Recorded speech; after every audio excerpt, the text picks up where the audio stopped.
வணக்கம் ப்ரோ. உங்கள் பேர் என்ன, எங்கேருந்து வரீங்க, என்ன ஓவரால் ரேங்க் எடுத்தீங்க, என்ன டிபார்ட்மெண்ட் எடுத்துருக்கீங்க? என்னோடய பேர் வந்து பாலமுருகன். ஊர் வந்து ஆவுடையார் கோவில், புதுக்கோட்டை மாவட்டம். என்னோடய ரேங்க் வந்து 2038. நான் வந்து இப்போ பப்ளிக் ஒர்க்ஸ் டிபார்ட்மெண்ட் எடுத்திருக்கேன், பொதுப்பணித்துறை. ஆமாம். உங்களுடைய டிஎன்பிஎஸ்சி ஜேர்னி எப்படி தொடங்குச்சு? நீங்கள் என்ன படிச்சிருக்கீங்க, அதுலேருந்து எப்படி டிஎன்பிஎஸ்சிக்குள்ளே வந்தீங்க? நான் வந்து பிடெக் முடிச்சிருக்கேன். நான் வந்து 2022 பாஸ்ட் அவுட்டு. நான் காலேஜ் முடிச்சதுலேருந்து தான் படிக்க ஆரம்பித்தேன்.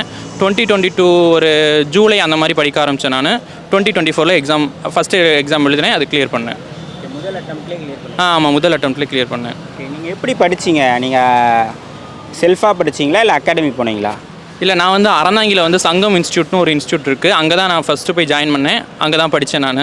ஸோ நம்ம படிக்கணுங்கிற பட்சத்தில் வந்து என்ன தேவையில்லைங்கிறத நல்லா புரிஞ்சுக்கணும். எது தேவையோ அதை மட்டும் நல்லா படிச்சுக்கணும். தேவையில்லாததை நம்ம அதை நார்மலாக படிச்சுக்கணும். நம்ம ப்ரீவியஸ் கொஸ்டின் வந்து நல்லா அனலைஸ் பண்ணணும். மேக்ஸை பொறுத்த வரைக்கும், தமிழை பொறுத்த வரைக்கும் வந்து ப்ரீவியஸ் கொஸ்டின் வந்து நிறைய ரோல் ப்ளே பண்ணணும். நான் ப்ரீவியஸ் கொஸ்டின் நிறைய பார்க்கும்போது மட்டும்தான் ஒரு புக்கில் வந்து என்ன தேவையில்லை அப்படிங்கிறத என்னால் பிரித்து புரிஞ்சுக்க முடிஞ்சிச்சு. ஸோ ப்ரீவியஸ் கொஸ்டின் நம்ம பார்க்க இதுலேருந்து கொஸ்டின் கேட்பாங்க, இதுலேருந்து கொஸ்டின் கேட்க மாட்டாங்க, இது அவ்வளோ இம்பார்ட்டன்ட் இல்லை, குரூப் 4 ஸ்டாண்டர்டுக்கு இது தேவையில்லை அப்படிங்கிறத நம்மளால் பிரித்து புரிஞ்சுக்க முடியும். ஓகே, நீங்கள் புக் வைஸ் படிச்சிங்களா இல்லை சிலபஸ் வைஸ் படிச்சிங்களா? தமிழை பொறுத்த வரைக்கும் ஆப்வியஸாக புக் வைஸ் தான் படித்தேன் நான். மேக்ஸ் வந்து டாபிக் வைஸ் பார்த்தது. ஜிஎஸ் பொறுத்த வரைக்கும் டாபிக் வைஸ் தான். நீங்கள் நோட்ஸ் எடுத்து படிச்சிங்களா இல்லை வந்து புக்லேயே படிச்சிங்களா? இல்லை, எனக்கு தெரிஞ்சு நோட்ஸ் எடுக்க வேண்டிய தேவையில்லை. ஏன்னா நமக்கு ஸ்கூல் புக்கே ரொம்ப அழகாக இருக்குது. ஏன்னா ஒரு பக்கம் எடுத்தோன்னா இந்த பக்கம் ஃபோட்டோஸ் இருக்கும், பேராக தனியாக பிரித்து கொடுத்துருப்பாங்க, கலராக இருக்கும். ஸோ இதெல்லாம் நமக்கு வந்து அந்த மெமரியில் நிற்கும். ஸோ இந்த இடத்துல நம்ம இந்த கொஷின் பார்த்தோம், அந்த இடத்துல ஒரு ஃபோட்டோ இருந்ததில்ல, ஃபோட்டோ கீழே இந்த கொஷின் இருந்ததில்ல, அப்படிலாம் நம்ம மைண்ட் வச்சு ஒரு கொஷின் போடுவோம் நம்ம. இதுவே நம்ம நோட்ஸ் எடுத்தோன்னா ஒரே ஒயிட் பென், நம்மளோட ஒரே ப்ளூ பென் மட்டும் தான் யூஸ் பண்ணுவோம். ப்ளூ பெனில் ஏதோ கொச நெருக்கமாக எழுதி வச்சிருப்போம். அது வந்து நம்ம மைண்ட் வந்து அந்த இடத்துல கன்ஃபியூஸ் ஆயிரும். புக்குனா நல்லா கலக்க ஃபோட்டோஸ் இருக்கும், அவங்க கலராக யூஸ் பண்ணியிருப்பாங்க புக்கில். அதுக்கப்புறம் வந்து இந்த மாதிரிலாம் நம்ம வச்சு இந்த இடத்துல இந்த கொஷின் பார்த்தோம், இந்த இடத்துல இங்கே இருந்துச்சுல்ல, அப்படிலாம் வச்சு நிறைய கொஷின்லாம் நான் அடிச்சிருக்கேன். ஓகே, இப்போ வந்து நீங்கள் சொல்கிற மாதிரினா இப்போ வந்து ரிவிஷன் பண்ணும்போது எப்படி பண்ணீங்க? புக்கு ஃபுல்லாகவே படிக்கிற மாதிரி இருக்காது அப்படி பண்ணால்? இல்லை, ஃபஸ்ட் ரவுண்டு தான் நான் எப்படி படித்தேன் அப்படின்னா 6th to 12th வரைக்கும் ஜிஎஸ் எடுத்துக்கிட்டோன்னா ஃபுல்லாக படித்தேன். ரிவைஸ் பண்ணும்போது என்ன தேவையோ அதை மட்டும் திரும்ப படித்தேன். நான் 10th புக்கோட சோசியல் சயின்ஸ் மட்டுமே கிட்டத்தட்ட ஒரு 6-7 டைம் படிச்சிருப்பேன். ஏன்னா அதுலேருந்து கேள்வி கேட்பாங்கன்னு தெரியும். நான் ஃபஸ்ட்டு என்ன பண்ணேன்னா 2022 படிக்க ஆரம்பிக்கும் போது அந்த 2022 கொஸ்டின் பேப்பரை வந்து அனலைஸ் பண்ண ஆரம்பித்தேன். அது ஒரு யூடியூப் சேனலில் செக் பண்ணி பார்க்கும்போது கிட்டத்தட்ட ஜிஎஸ்லேருந்து கேட்கக்கூடிய 75 கேள்வியில் 30 கேள்வி மட்டுமே 10th social science book, 10th science புக்கில் மட்டும்தான் கேட்டிருந்தாங்க.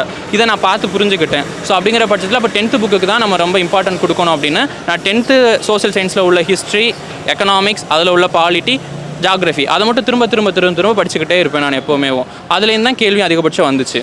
ஓகே, நீங்கள் படிக்க ஆரம்பிச்சது 22க்கு அப்புறமா சொன்னீங்க இல்லையா? இப்போ சிலபஸை எத்தனை மாதங்களுக்குள்ளே நீங்கள் ஃபுல்லாக படித்து முடிச்சிங்க? எத்தனை வாட்டி ரிவிஷன் பண்ணியிருப்பீங்க?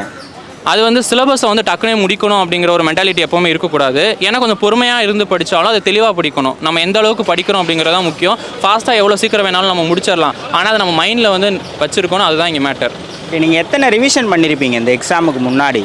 அது கணக்கே சொல்ல முடியாது. ஏன்னா தமிழை பொறுத்த வரைக்கும் திரும்ப ரிவைஸ் பண்ணிக்கிட்டே தான் இருக்கணும். 10th புக்கு மட்டும்தான். நீங்கள் குரூப் 4 ப்ரிப்பேர் பண்ணுறீங்க அப்படின்னா உங்களோட மைண்ட் எப்பவுமே 10th புக்கில் தான் இருக்கணும். 10th புக்கு தமிழாக இருக்கட்டும், 10th புக்கு சோஷியல் சயின்ஸாக இருக்கட்டும், என்ன கொஷின் கேட்டாலும் இந்த பேஜ் நம்பரில் இருக்குது அப்படின்னு சொல்கிற அளவுக்கு நம்ம படிச்சிருக்கணும். ஏன்னா 10th புக்கு தான் மேஜர் ரோல் ப்ளே பண்ணும். அதுலேருந்து நிறைய கொஷின்ஸும் கேட்பாங்க. நீங்கள் டெஸ்ட்டு எத்தனை டெஸ்ட்டு போட்டு பார்த்துருப்பீங்க? நான் வந்து டெஸ்ட்டு போட்டு பார்க்குறேன் அப்படிங்கிறத நிறைய கொஷினை எடுத்து வச்சு நானாக வந்து பார்ப்பேன். ஒரு கொஷின் ஒரு 100 கொஷின் இருக்கிற பட்சத்தில் அதில் எனக்கு எத்தனை கொஷின் தெரியாத கொஷின் இருக்குது. அப்போ அந்த தெரியாத கொஷினை அந்த பாடத்தை மட்டும் திரும்ப எடுத்து வச்சு நான் படிப்பேன். நான் தெரிஞ்ச கொஷினை விட்டுருவேன். ஒரு சில கொஷின் நம்ம எடுத்தோம் அப்படின்னா நமக்கு வந்து ஆசிலேஷன் ஆகும், இதுவாக இருக்குமோ அதுவாக இருக்குமோ, அந்த மாதிரியே கொஷினை தனியாக பிரிச்சுருவேன். அதே மாதிரி வந்து என்ன பண்ணுவேன்னா சுத்தமாக தெரியவே தெரியாது ஒரு சில கொஷினை. ஸோ அந்த மாதிரி டாபிக்ஸ் மட்டும் எடுத்து வச்சு திரும்ப ஒரு தடவை நான் ரிவைஸ் பண்ணிக்குவேன்.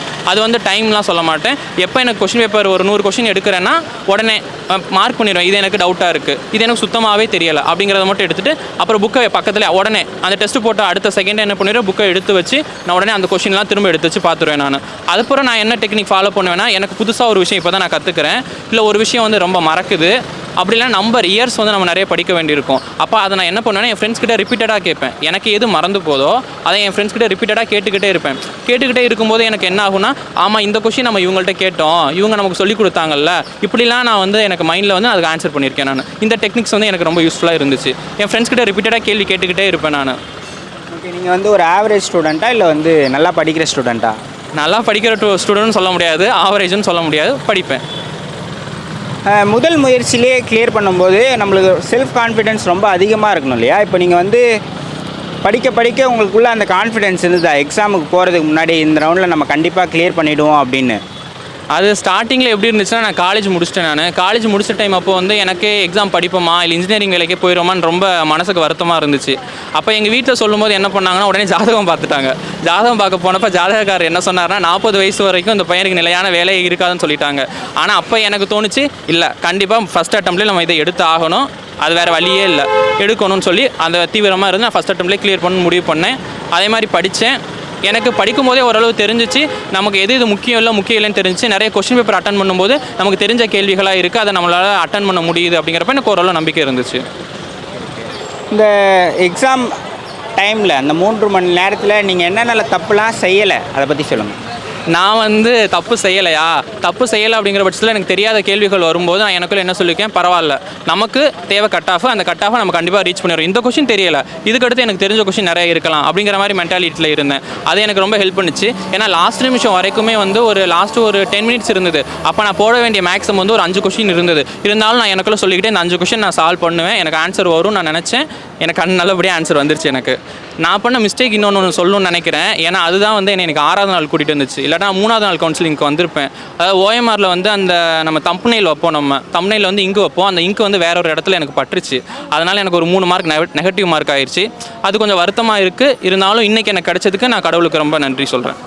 2025 தேர்வு எழுதக்கூடிய மாணவர்களுக்கு நீங்கள் என்ன மெசேஜ் சொல்லுவீங்க? சிலபஸை நல்லா டீகோட் பண்ணுங்கள், சிலபஸ் அனலைஸ் பண்ணுங்கள், சிலபஸில் என்ன இருக்கோ அதை மட்டும் படிங்க, தேவையானதை மட்டும் படிங்க, தேவையில்லாததை படிக்கவே படிக்காதீங்க. அவங்க படிக்கிறாங்க இவங்க படிக்கிறாங்க அப்படிங்கிறதுக்காக நாம் படிக்கக்கூடாது. சிலபஸை எடுத்துக்கோங்க.